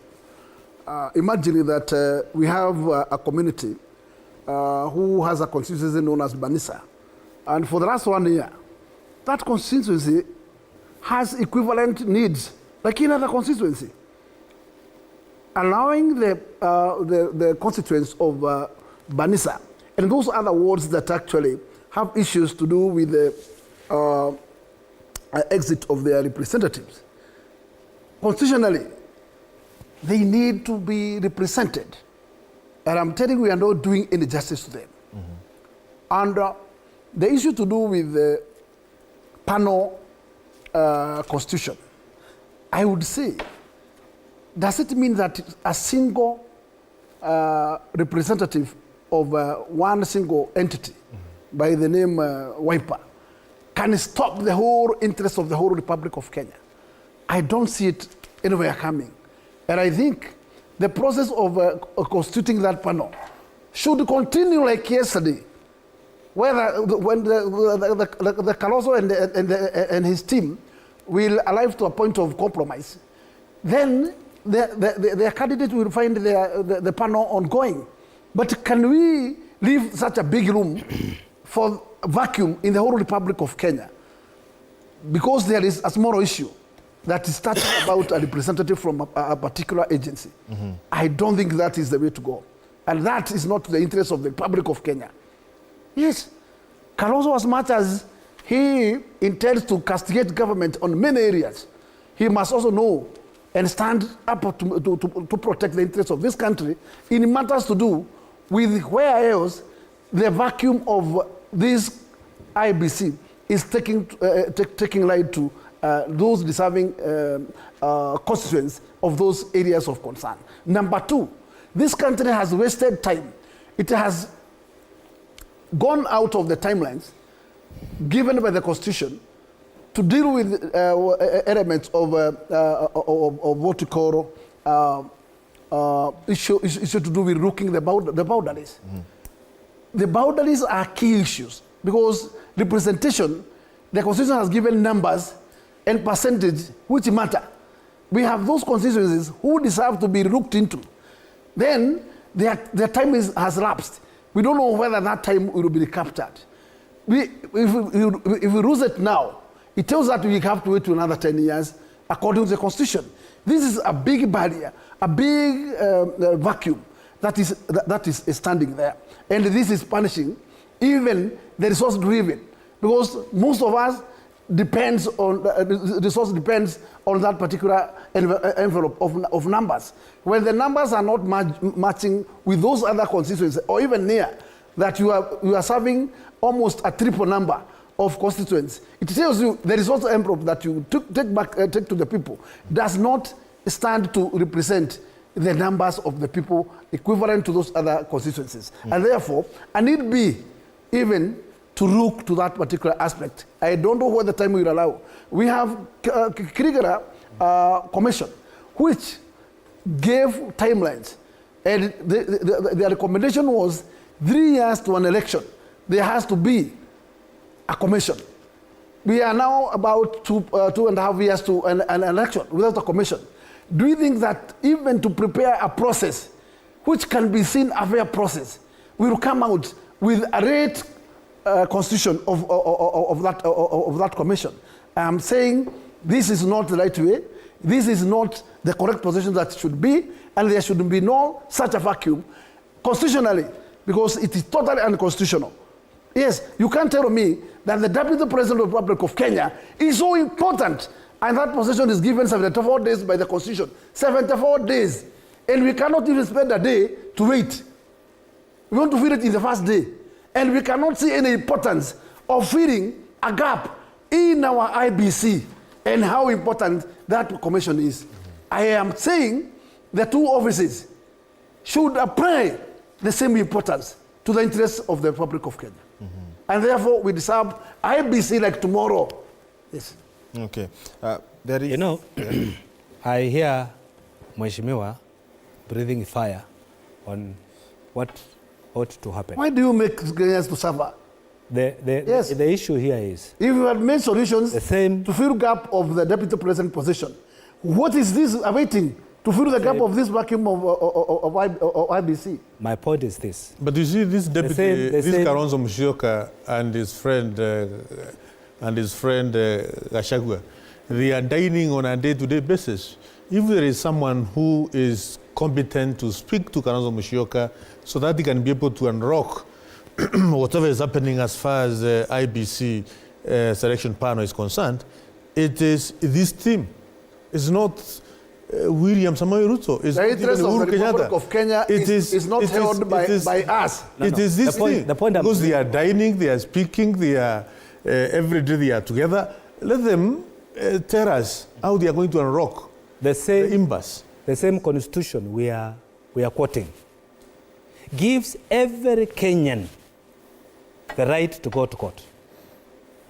And the same constitution must be followed by any person in this country. And if there is, because this country is a country based on rule of law, and if there are any orders saying that this person is in court and the process should stop. But Gachagua's conservatory orders were set aside. What is this so difficult to set those orders aside? Let's hear Mutambu. To set the orders aside, it is the team to go to court and present themselves. Okay? The matter of Gachagua was heard as per the law. And when the orders were in place, Kindiki was not sworn in. So what we can't do, and this is what I wanted to tell my friend, when he says that we must have the IBC tomorrow, and whatever grievances the wiper has, they can find the commission moving, that can't happen whether there's an injunction of court. That's the message I wanted to bring in. And I have assured Kenyans that the person in court is a very close friend of mine, and I will mediate this. I'm going to midwife this process, and we open, and we'll have IBC very soon. Because I can see the people who are supposed to do it, they have failed, or they have ignored for some reasons which I don't know. I will personally do it because the person who is in court is my good friend. So that one of Muli, I will handle. I'll talk to him as my good friend, and we make sure that we make a progress. This is what we need. We need to recognize this person and give him his right as a Kenyan. He went to court as a Kenyan and he has his right because he was elected. But we cannot ignore him in totality simply because he's a young man from, I don't know from where, and he's not known by anybody. Let us give him his right and let us respect his will and his wishes. That he wished to be the one who was nominated, who was elected, and he wanted to pursue that line. And because he was kicked out, he had to go to court to seek for his rights. So the guy is right, he's not wrong. Let us not cascade or demonize him For me, I will say he's right, and we need to approach him from that angle. The issue of leaders failing to offer leadership, that is another subject to be discussed from another forum. But from this one, for this one, we need to handle it with the care it deserves. So, impeaching Gachagua, not impeaching him, there are matters of national interest. This one is also very critical, is a matter of national interest, and I hope the young man will consider it. Yes. Let's look that is fine and very kind of promise, but timelines, my good friend. I can't give... Arbitrate, but what timeline? I can't give you timelines, but maybe when we meet again in this forum. Give us a holiday by having a breakthrough. I promise to give the fellow a call from this show. I'll call him. Mheshimiwa Ruko, Jimmy Wanjigi has come up and told Kenyans to start a tax revolution, as you can see on page 7 of the... This is the standard, to avoid the high taxes and to not pay these taxes. What does that resonate to what Kenyans have been talking about in terms of the high taxes that have been, introduced by the Kenya Kwanza government? And are they valid concerns? First, Jimmy Wanjigi has no more authority to tell Kenyans on the issues to do with taxation. Completely is out of order. Taxes is a duty for all of us. For every Kenyan should be able to pay taxes, so that we can be able to rely on ourselves to finance our government activities in terms of security, in terms of health sector, in terms of education sector, and all the sectors which Kenya depends on, or the public get services from. So what we should be asking ourselves is how well is our taxes, which is very painful to Kenyans, is utilized? Because we must be able to utilize whatever money is raised by Kenyans in the most prudent way. Any money which is lost, corruption cases or whatever it is, should be punished by this government. No coin should be lost. No money that should not be spent in the most prudent manner, because it is extremely painful for Kenyans to pay taxes. Let Kenyans see how their money is being utilized. The problem is not about paying taxes. Even if you talk to many Kenyans, they'll tell you, okay, we are paying high taxes, yes, but we want to see whether our money is utilized in the most prudent manner. When we go to hospitals, we want to go and find drugs. Our roads should not be having full, potholes. Our education sector should be able to work. Our schools should be in proper condition. We should be able to get security services from our government. All these financed by our taxes. But when we pay high taxes, and these taxes is not properly utilized, we see excesses in terms of utilization, in terms of the spending of, let's say, the national government, in terms of spending of the county government, then you get Kenyans agitated and say, they don't want to pay these taxes because it's not properly utilized. So I don't think Wanjigi should be telling Kenyans not to pay taxes, but he should be telling government, national government and county government, they have to utilize, they have to use the taxes in the most prudent manner. Let's see every coin goes to where it's supposed to. Let's Kenyans get value of their money in all the services which are being offered by their government. Okay. Mheshimiwa Mutambu, and then to come to you. In the yesteryears, Kenyans, when Kibaki said tulipo uhuru tujitegemee, ushuru tujitegemee, there was that rallying call, and Kenyans really went ahead to pay these taxes.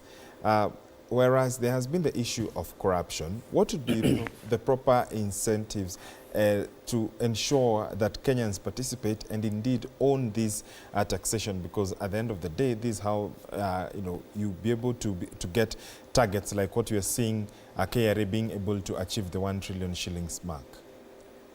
Any government worldwide thrives from collecting taxes. Okay? Jimmy is a very good friend of mine, someone I respect so much. Yes. Actually, to be honest, if Jimmy today come out and say, I want to be the president, maybe I can give him my vote or I can support him, because the guy is brilliant. But you know, there are some suggestions which you cannot do to your own fellow people. You know, these taxes, it is the same money which is sent to county to buy medicine to treat those people who cannot afford medical care. It is the same money which is paid to the police to give us security. It is the same money which is paid to teachers to teach our children. It is the same money which is paid to army to protect our country. It is the same money which is paid to the working class. So, assume today we don't pay taxes and we listen to my good friend Jimmy and we cut the tax, we don't pay. Are we punishing Ruto, or are we punishing those people whom we love so much as our fellow countrymen? Who are we punishing? That's the question I would ask myself before I resist from paying the taxes. And it is not only Jimmy alone who has called for resist of paying taxes or resist of consuming some certain goods. We have had some calls, but you know, there are things which cannot happen. Because if I want my grandma, if I want that person, that poor person who is on the ground there, to be treated in any government hospital, if I want that person to be given security services, then the person who is offering those security services is also a Kenyan. And that person needs to be paid. And that money to pay that person does not come from Ruto. It comes from the taxes we are paying. So I would not advocate to tell Kenyans not to pay tax. Actually, if the services are there, if the government promises me that they will educate my children for free if I pay more taxes, I will do so. If they tell me they will give free health care to my children and I pay more taxes, I will do so. If they tell me I'll get good roads and electricity because I've paid higher tax, I'll do so. The only challenge we are having is that the taxes we are paying is being mismanaged. So the best thing to do is to urge the government to look at the issue of mismanagement of the taxes paid by Kenyans. That is the route to go. Alternatively, if we feel that Ruto is not taking us in the right direction and we want to punish him, we organize, like I said, let them organize themselves and face Ruto in the ballot and take him out. But if you are not organized and you are not organizing yourself to take him out, then you tell us not to pay taxes. That I will not advocate, and I will not advise my good friend to go that route. Let's find another route of trying to punish Ruto if you must punish him, but not on the taxes. Taxes will be punishing the same Kenyans we purport to protect, and we cannot go that route. That's my take on that issue of not paying the taxes. So that you get in the closing remarks? On this matter to do with taxation, first and foremost, we must ask ourselves, if we take a route of fighting nil to our returns, to whose benefit? Number one, this country depends on what we call revenue collection, and these are taxes. And these taxes are the ones which the same government gives back to the people. Once you would like to pay and also make increment of teachers' allowances, where do you depend on? You depend on taxpayers. Once the doctors and nurses move out to street asking for more, where do they expect the more to come from?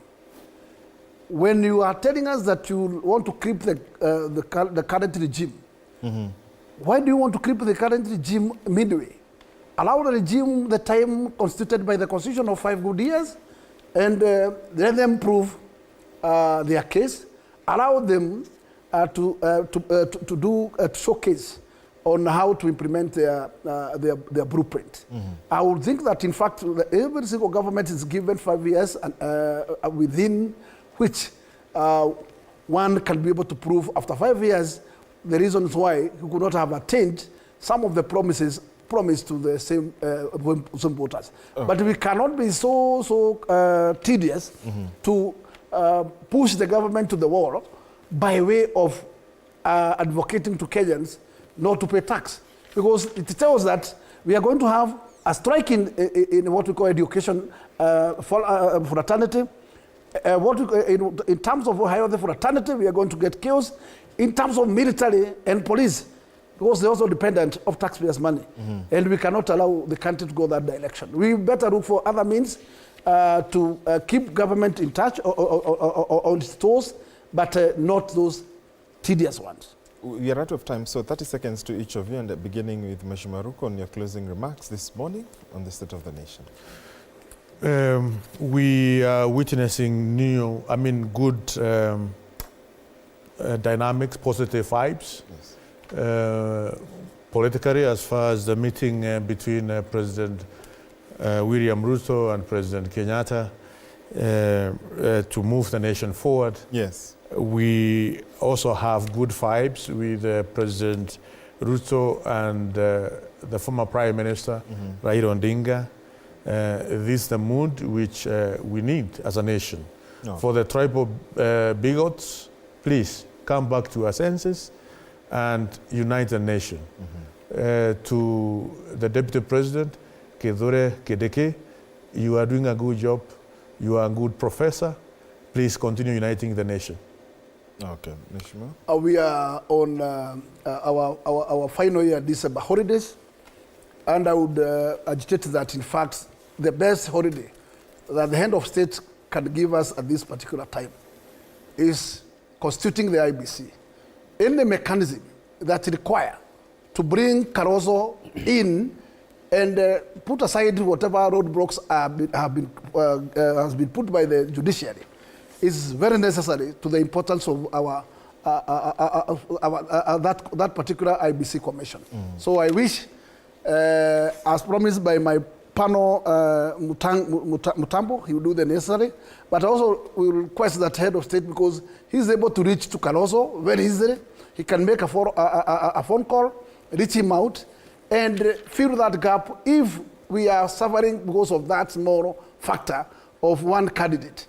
I don't think that, in fact, the country can be in that robust situation. Okay. If we can put it and give it the best time to heal.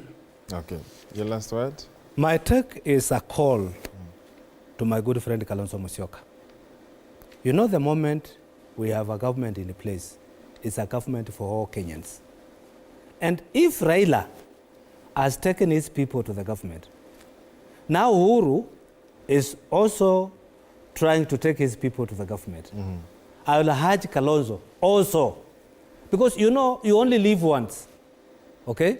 So if there is a government where Kambas can join and benefit from it, whether tomorrow we will vote for Kalonzo or not, let also Kalonzo lead Kambas to government for now, so that we have tranquility in our country and we have people benefiting from this national cake. As we speak, Kambas are out of government. Only 1 or 2 people who are there, okay? So, but if Kalonzo could allow, because I know President Ruto would want to get some 2 or 3 people from Ukambani, even if they are from Wiper and they are Kambas and they have gotten a position in the government, I will be a very happy man.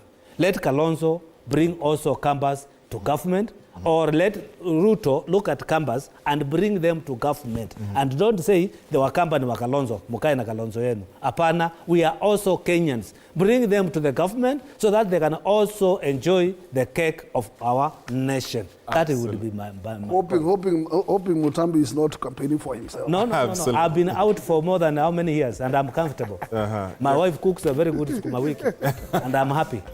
I'm happy with that. Okay. Whether he will consider or not consider, shida. I'm happy with what my wife is giving me. Even if I miss, I'll boil water. And na hata ukipewa hakuna shida.